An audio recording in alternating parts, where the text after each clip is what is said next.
Well, welcome everybody to another edition of Lewis at Large. Yours truly, Warner Lewis from the flight deck, and of course that means some more smart talk radio is in your future. In this segment, certainly no exception. A real favorite of yours truly, Andrea Hudy. She is nationally acclaimed sports performance coach for our NCAA champion Kansas Jayhawks. She has an incredible, stellar career, which we will go into during this interview. But she has spent the majority of her professional life helping, coaching, working with closely the development of athletes, many of whom you know, many of whom you do not know, but spanning the sports globe. Indeed, there's a brand new workout that she has penned called Power Positions, Championship Prescriptions for the Ultimate Sports Performance. Andrea, how are you, my friend? I'm great. Thank you so much for having me. Yeah, indeed.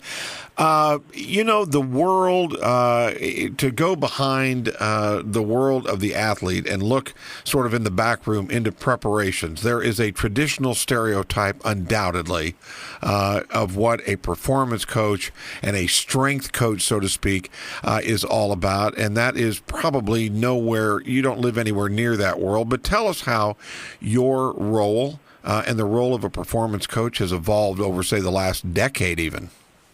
Yeah, I've been doing this for 20 years, and I've been involved in sports for ever since I can remember. So that's almost, 20 years. So on top of that, you're talking about a total of 40 years. And in terms of strength and conditioning, I think the field has evolved from just getting strong and having this real big effect of increasing strength to evolved into specific strength and what you need for specific strength based on the position that you play in any sport. So, I've studied exercise my whole life with some of the best researchers in the world, and just trying to put my thoughts as not only a student, but also a practical coach, and put it into a manual that people can understand. You come from a very competitive and athletic family. Undoubtedly, around the Hudy household, there were lots of backyard and sandlot competition amongst family members. Tell us a little bit about how those early years shaped what you wanted to do and what you really wanted to do with your life. Well, it was always competitive. I was the youngest of 5 athletes, and my parents, who were also teachers and coaches. So, growing up around the house, we were always trying to learn something. It was not even book learning, just mechanical things. But also, I was always trying to play keep up with my older brothers and sisters. So they were always trying to run away from me, and I was always trying to catch up with them. And everything was competition. And if you didn't, I think I wasn't as smart, as they were at the time. So everything was a competition. So I think they knew I'd lose, and they were experimenting with what they could get away with and what I could tolerate in terms of the consequence to losing.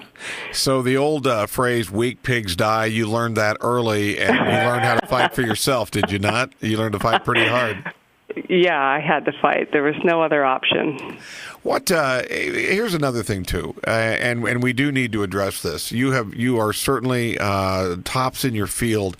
How much of a challenge and how much of a help was it, the fact that you were a female performance coach in an area that many people probably rightly or wrongly assume is dominated by men? Well, I think it could work both ways. It can be a negative because I'll always fail the eye test because I'm a woman. So, that would be the negative. The positive aspect of it is they don't know what to expect from me. So I look at myself as a teacher and a coach, and willing to support and help a student athlete become better, and or a student of the game, where typically, 20, 25 years ago, the strength coach was just somebody who was willing to push people and yell and scream and have a lot of energy. I think obviously learning is a process, and I think I'm willing to teach it and also understand that it's a process, and teach our coaches what the process is. So, there's a power of vulnerability in being a female strength and conditioning or performance coach.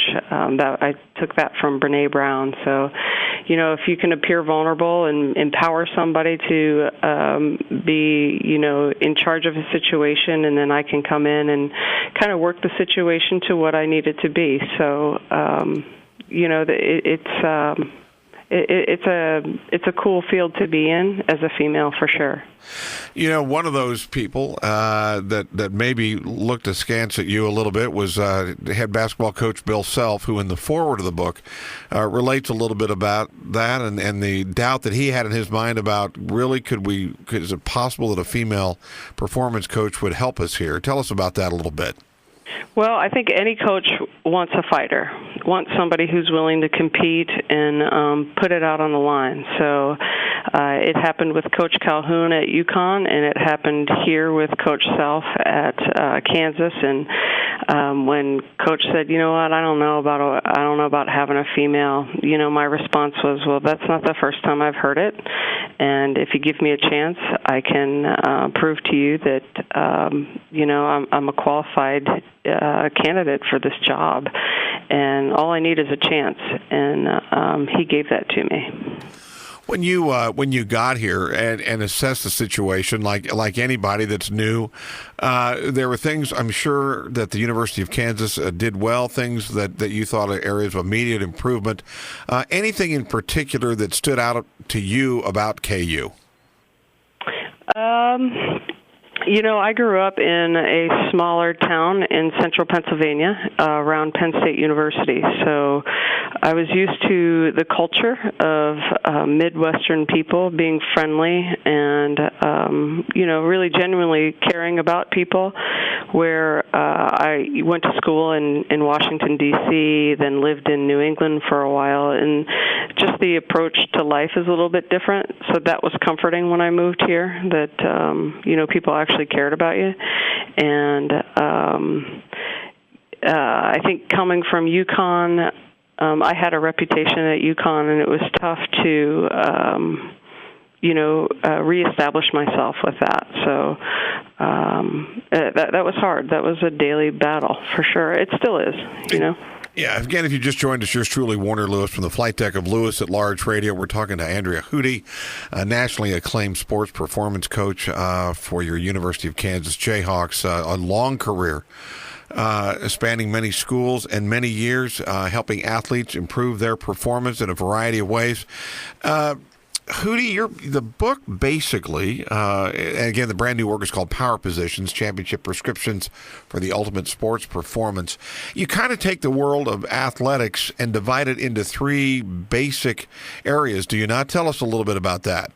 Yeah, if you could look at the players on a football field, athletes on a soccer field, baseball field, volleyball court, basketball court, depending on what type of athlete you are and what your experiences have been, you're either ready for the sport or you're not ready to play the position in that sport. So what we do is look at creating what we need specifically for the first position is a lateral reactive athlete, the second one is a rotational athlete, and the third one is a linear athlete. So, you can kind of group all athletes into one of those three categories and then kind of deviate depending on what specific position they are on the field or court, and kind of work with them a little bit to become better at their position and more efficient. So we talk about efficiency of movement and being good at your position. So then once we create the position that you want to be good at,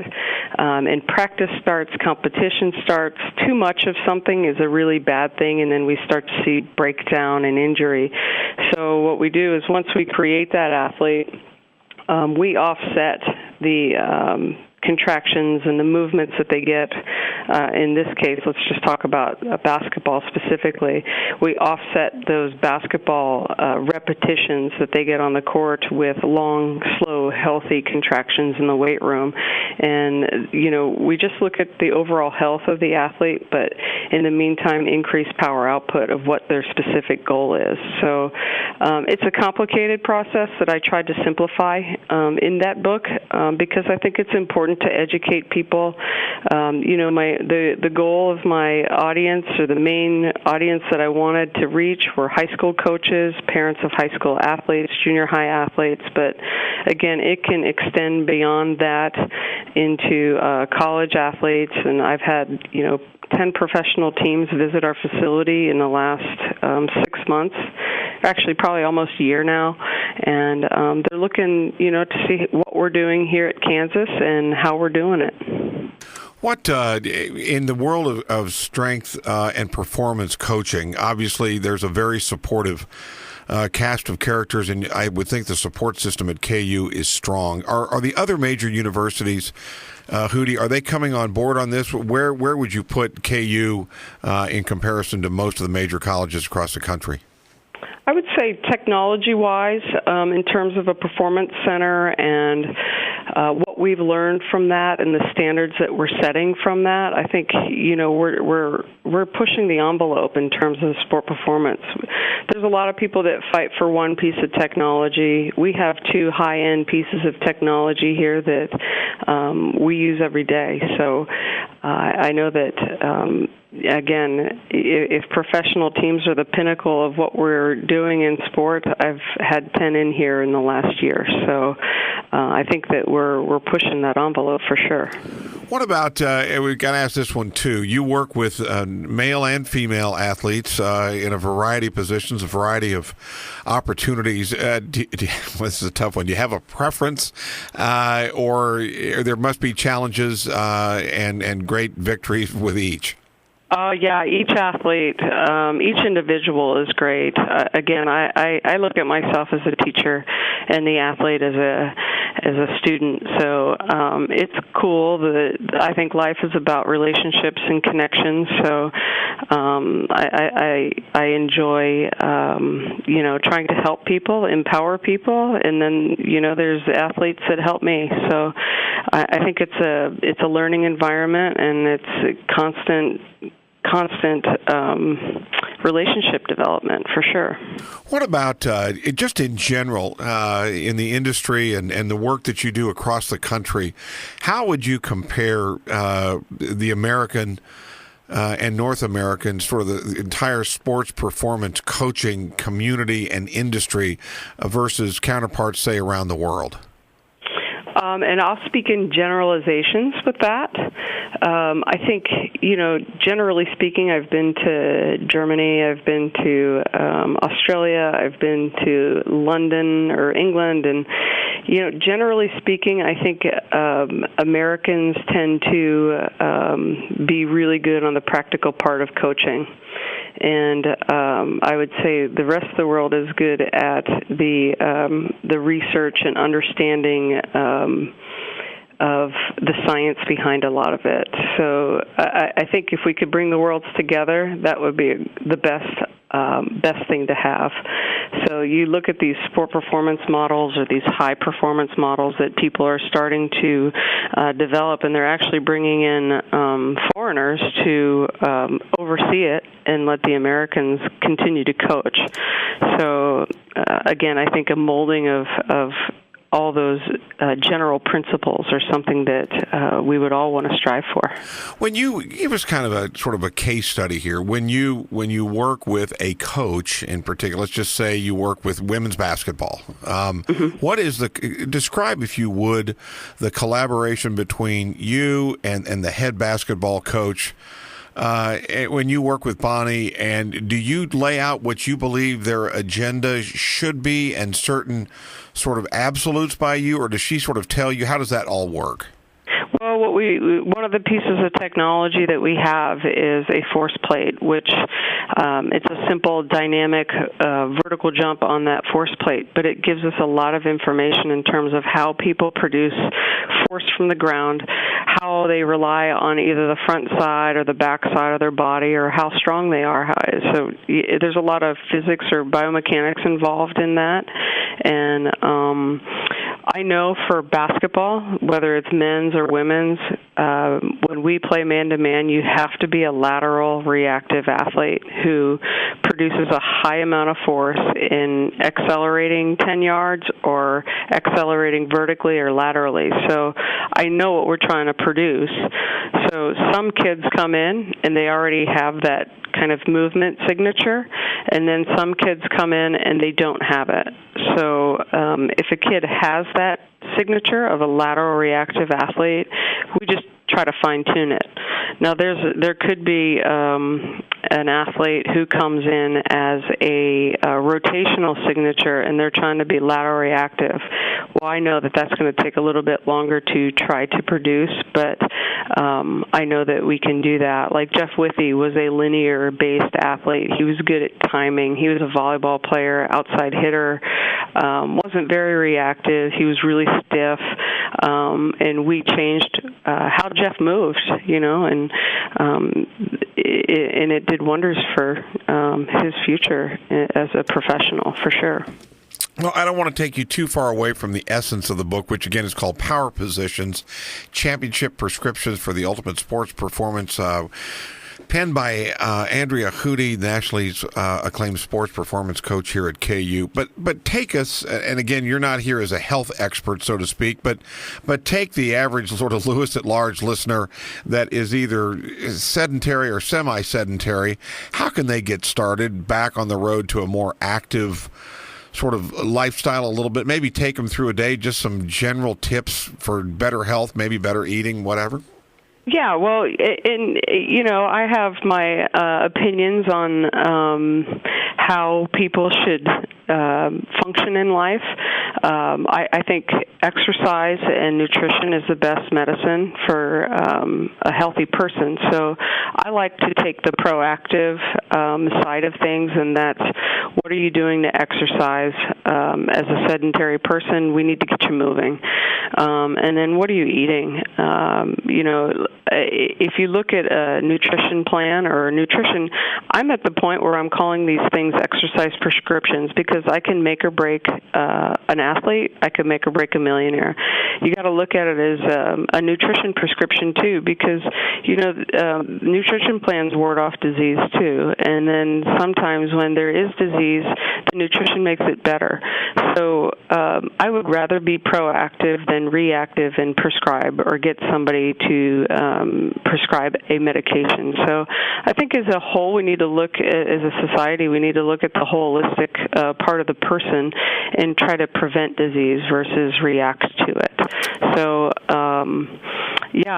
there are workouts in there for the beginner, the intermediate, advanced, and then elite. So it's a progression, and it takes a while, but I think if consistency is the key.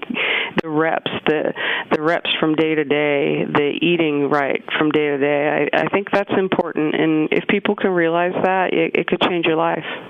What about, again, as you look towards the future, and again, you're breaking a lot of ground at KU, but go out 10 years from now, how will your profession have evolved or changed, or what do you see are the big breakthroughs on the horizon? I would say that we're 5 to 10 years in front of the curve in terms of what we are doing here. We actually have research that comes out of our weight room specifically to answer questions for our coaches or our athletes. So that's a pretty cool model to have. And then also the technology is cool. I think people are going to end up getting more and more technology as we get into the future. I would think that when we look at athletics, I would hope that with some of these programs that athletes get injured less often because, again, for the rotatory athlete, if you're not fluid through the torso and you're too stiff, what happens is you just try to push the ball or push the racket, and then here come the shoulder injuries, the elbow injuries. So everything you do from your feet is an extension out to your hand. So it starts at your feet, and I always say, imagine trying to play your sport or swing a racket or throw a ball as hard as you can on ice. It's not going to happen. So what we have to look at is what are your ground reaction forces and what's the sequencing from the ground up through your ankles or through your feet, through your ankles, through your knee, through your hips, through your torso, and extend from the hand. So it's a great way to look at movement because, most people are, working on their feet. Are you finding that some of the theory and some of the exercises and the whole execution of performance coaching is starting to work its way down into the high schools a little bit and junior highs? Are you seeing athletes coming in better prepared than ever? No, not actually. What I see is a lot of we're trying to correct a lot of things. So that's another reason I wrote the book because I just want to share what we learn, and I think it's a pretty cool way to look at movement, and I think it'll help people from injury because again, more isn't always better, So I try to simplify the movement and simplify the list of exercises because that's an endless list. Well, you know what? When an athlete is here for 4 years, they get really good at a solid, 9 exercises or variations thereof. Well, she is a good one indeed. Andrea Hudy, she is KU's strength and performance coach. She's had an extraordinary new book called Power Positions, Championship Prescriptions for the Ultimate Sports Performance. It is published by Kendall Hall Publishing. Hudy, give us some information on how we can get a hold of the book. I know you've got some book signings in the area as well, but also and about your website. Tell us how we can find out more. Yeah, we have a launch party at the Oriad on Thursday, September 25th from 5 to 7. And then you can buy the books there out of the KU bookstore. You can also go to www.andreahudy.com, and that could link you right up to the Amazon link to purchase it over the Internet. There's hopefully it'll be in some bookstores around Lawrence and Kansas City, but I would say Amazon is the best option right now. So we're going to make this book into a major motion picture? That would be fun. All right. I got to ask, who's going to play you in the movie? Well, I hope I would. Okay. Or, we could put a wig on you. Yeah, that'd be good. That'd be close. Hey, listen, congrats on the book, and I know you're very, very busy. Thanks for the work you've done with all the sports teams up on the Hill, and would love to talk to you again in the future. Thank you for having me. I appreciate it. You bet. We'll be back with more right after this on Lewis at Large.